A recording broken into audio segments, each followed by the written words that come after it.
Hello, adventurers, and welcome to the Journals of Thorgrin and Bella. I am your host, the Great Sean, and today I have a wholly original homebrew race for use in your Dungeons & Dragons 5th edition games. So, yeah, most of the races I've created so far have been ripped right from the monster manual, or taken from like another TV show or something like that. I haven't dabbled much in creating original races. However, this is an exception to that. I've created a new race with its own lore, and it is totally original.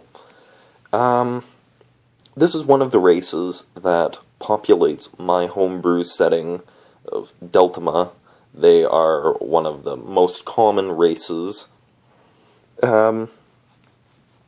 So kind of where I got the inspiration for this is, I see a lot of people trying to make homebrew races of skeletons, undead, like awakened undead and stuff like that, and I'm not sure if that would really fit in the lore of Dungeons & Dragons. If that's how it works in your setting, then that's fine, but awakened undead, to my knowledge, I could be wrong about that, are not really a thing.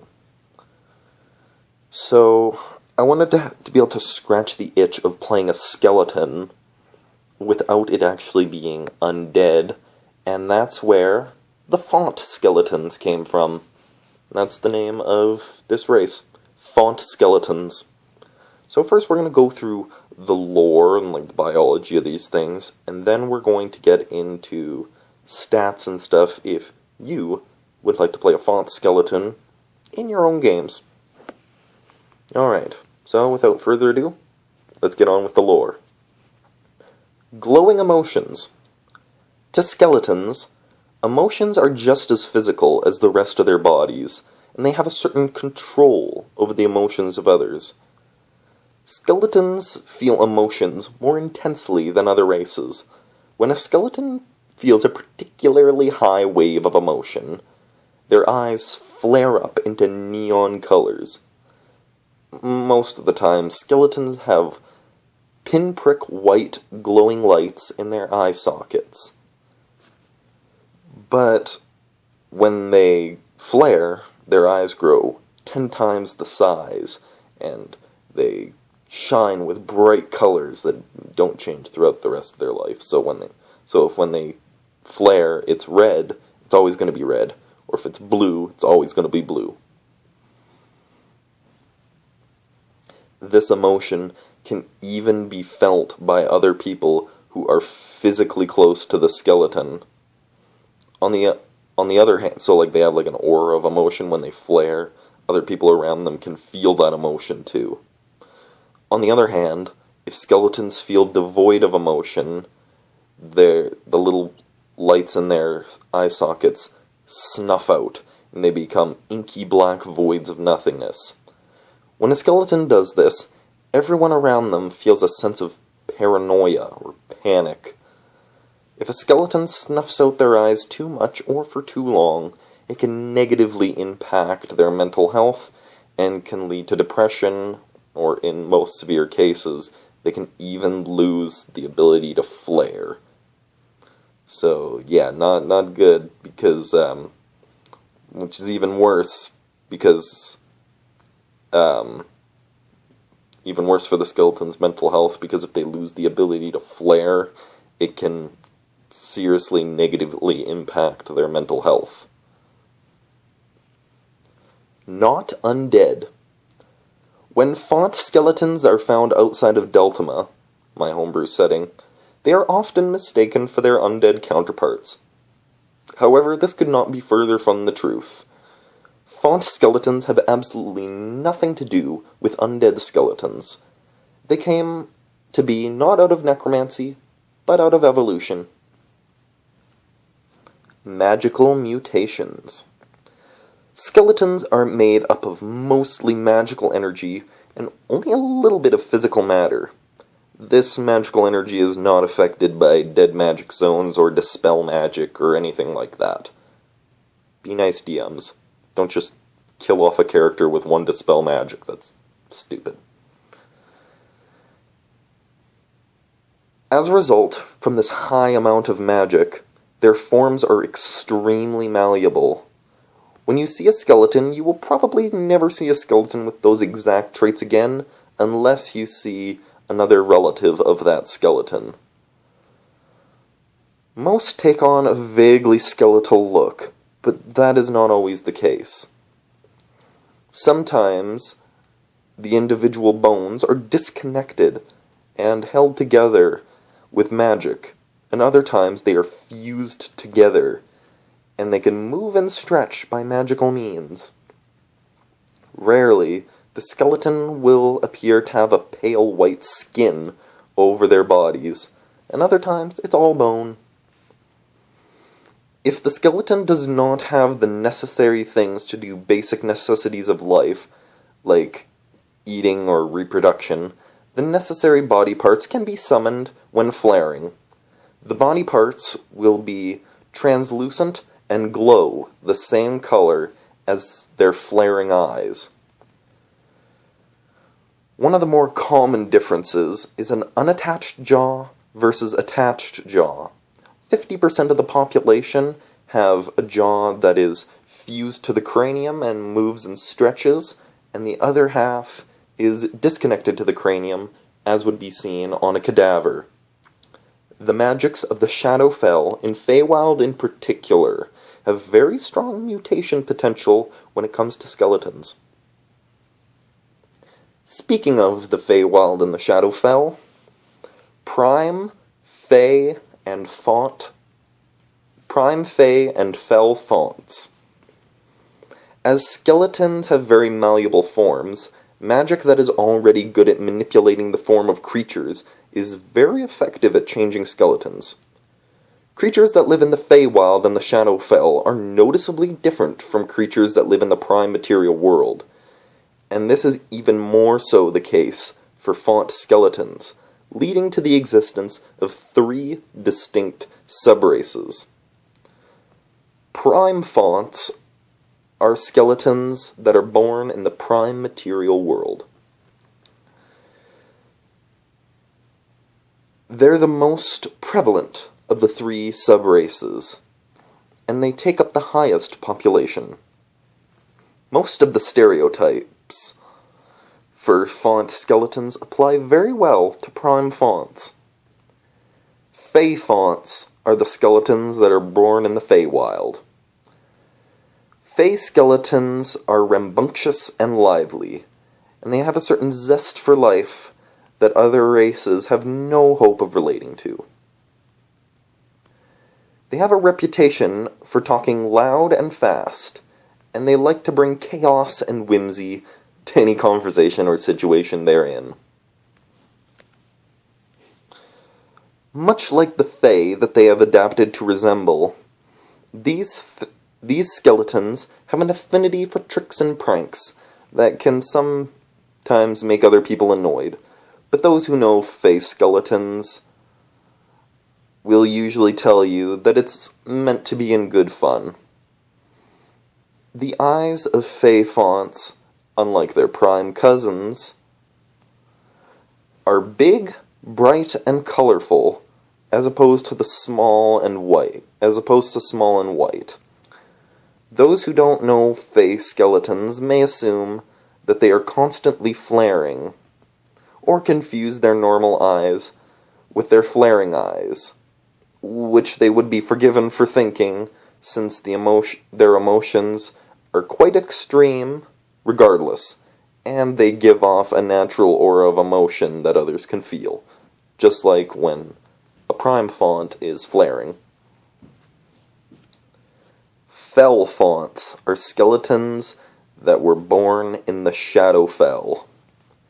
The Shadowfell has ruined and broken this once lively race, and turned them into pessimistic, angry, resentful people who would much rather stab you in the neck than shake your hand. The Shadowfell has also drained much of the emotion from Fel skeletons to the point where some are born without the ability to flare, and others choose to snuff their eyes out permanently on purpose. Variations exist within this subrace, as with other skeletons, but biological diversity in Fel Fonts is much smaller than in their prime and fey cousins. Where most skeletons of other subraces have vibrant neon colors spanning all the colors of the rainbow for their flair, the vast majority of Fel Fonts sport a drained and dull crimson glow, of which is also shared, the color of which is also shared with their normal eyes. The teeth of most Fel skeletons are also particularly less unique as well. Most Fel Fonts have a mouthful of sharp, pointed teeth, reminiscent of sharks. While other skeletal subraces have adapted ways of reading and manipulating the emotions of others, Fel Fonts have instead adapted natural magic to manipulate the souls of others. Font skeleton names. Skeletons take pieces of culture from other races and adapt it into their own culture. One of the strangest ways this is manifested is in the naming of skeletons. Skeletons use the names of different fonts and typefaces in the common tongue as names. If you check down in the description where all of this is written, you will see some examples that I've written, but just pick your favorite font and that's what you can name your font skeleton. Or if you want, you can just name them a normal name. I don't care. That was the lore for font skeletons. They are a lively, talkative, emotional race that is everybody's second best friend. So, yeah, that's the lore. Now, let's say you want to play a font skeleton in your own games. Well, simple. Here's the stats you can use. Due to your skeletal ancestry, you gain the following benefits. Ability score increase. You gain a +2 to charisma. Age. You age roughly the same rate as humans, and you can live up to 100 years. Size. On average, skeletons are a little bit shorter than humans due to their lack of skin. Your size is medium. Speed. You have a 30-foot walking speed. Darkvision. Due to the natural lights in your eye sockets, you have 40 feet of dark vision. This can increase to 60 feet when you use your flare ability. You lose your dark vision when you use your snuff ability. When flaring, you shed 10 feet of dim light, which enemies will automatically see in the dark. So, if you want your full range of dark vision, then you should flare, but if you think there's enemies nearby, you should not flare. Don't flare. It'll ruin any stealth checks. Snuff. You force yourself to feel a sudden emptiness and void of emotion. The lights in your eyes snuff out. As an action, you can activate this ability, or it can be triggered involuntarily if you feel the necessary emotions. While your eyes are snuffed out, you have advantage on intimidation checks. The dice given for this ability can stack with other advantages, leading to super advantage. This is perfect for those "you'd be dead where you stand" moments, which that was inspired by. This ability was inspired by that scene. Languages. You can speak, read, and write Common, Font, a new language coming from this race, and one other language of your choice. Now, let's talk about subraces. Prime Font Skeletons. You gain a +1 to dexterity. Flare. You force yourself to feel a sudden rush of emotion, and your eyes flare up into spectacular color. As an action, you can activate this ability, or it can be triggered involuntarily if you feel the necessary emotions. You choose either one ally or one enemy that you can see. If you choose an ally, then you get to add your proficiency bonus to their next attack roll, saving throw, or ability check. If you choose an enemy, you get to subtract your proficiency bonus from their next attack roll, saving throw, or ability check. This ability requires concentration. Every time you do this, it is very evident, and everyone in the room can feel the rush of emotion along with you. If line of sight is broken before the effect takes place, then the effect ends early. This ability cannot be used on an ally outside of combat. Alignment. Prime skeletons are very emotional creatures and are driven on impulse, leading to more chaotic alignment. They also don't like to go out of their way to bring discomfort to others, and they have a generally happy disposition, leading to a good alignment. Fey Font Skeletons. Ability score increase. You gain another +1 to Charisma, leading to a total of +3. Flare. You force yourself to feel even more emotion than usual, and your eyes subtly get a bit brighter. As an action, you can activate this ability, or it can be triggered involuntarily if you feel the necessary emotions. You choose one creature that you can see. You gain advantage on persuasion and insight checks against that creature while your eyes are still glowing. As your eyes are already naturally colorful, and you already give off an aura of emotion, the creature that you target cannot tell it's been targeted. Alignment. You have an elevated emotion, even by the standards of other skeletons, that one can only describe as manic, leading to a chaotic alignment. Despite their natural affinity for tricks and pranks, it's always in good fun and well-meaning, leading to a good alignment. And finally, Fel Font Skeletons, the super edgy version that is probably going to have a lot of people picking Rogue, and is, if you're playing them properly, probably not good for party dynamic, and they're only useful as NPCs. Which sucks, because they're really fun to play. Damn it. Anyways, ability score increase. You gain a +1 to either Strength or Constitution. Flare. You force yourself to feel a certain rush of emotion, and your eyes flare up into an unsettling crimson glow. As an action, you can activate this ability, or it can be triggered involuntarily if you feel the necessary emotions. As usual. You may choose one creature that you can see.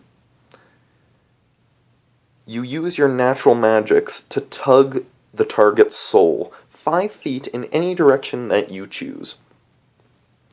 If you choose one of the four cardinal directions, they get knocked 5 feet in that direction. If you choose up, they get sent flying upwards. They can land at the start of their next turn with no difficulty and do not need to make a saving throw. However, they have disadvantage on dexterity saving throws while airborne. If you choose down, they need to make a dexterity saving throw with a DC of 10 plus your charisma modifier, or be knocked prone. Though, watch out for this, because this can lead to disadvantage on your ranged party members. So yeah, just kind of knock the closest enemy to your rogue down. Alternatively, you can also choose to hold them in place, subtracting 10 feet from their movement speed on their next turn. Every time you do this, it is very evident, and everyone in the room can feel the rush of emotion along with you. This action cannot be done on a creature that is 2 sizes or more bigger than you. Alignment. Due to the magics of the Shadowfell, a lot of the emotions have been drained from you, and you tend to have a certain amount of depression following you, leading to a lawful or neutral alignment, just to hammer in that extra edginess. Also, thanks to the magics of the Shadowfell, you have an increased amount of aggression, leading to a neutral or evil alignment. Though, some Fel Skeletons can get away with a good alignment. Which, if you're going to be playing one of these, I would suggest sticking in that little bit of Fel Skeletons that are good. So yeah, that was my font skeleton race. Feel free to play this in your own games, though keep in mind, these have not been play tested, so feel free to put your own balance ideas in the comments down below if you would like. And as always, have fun.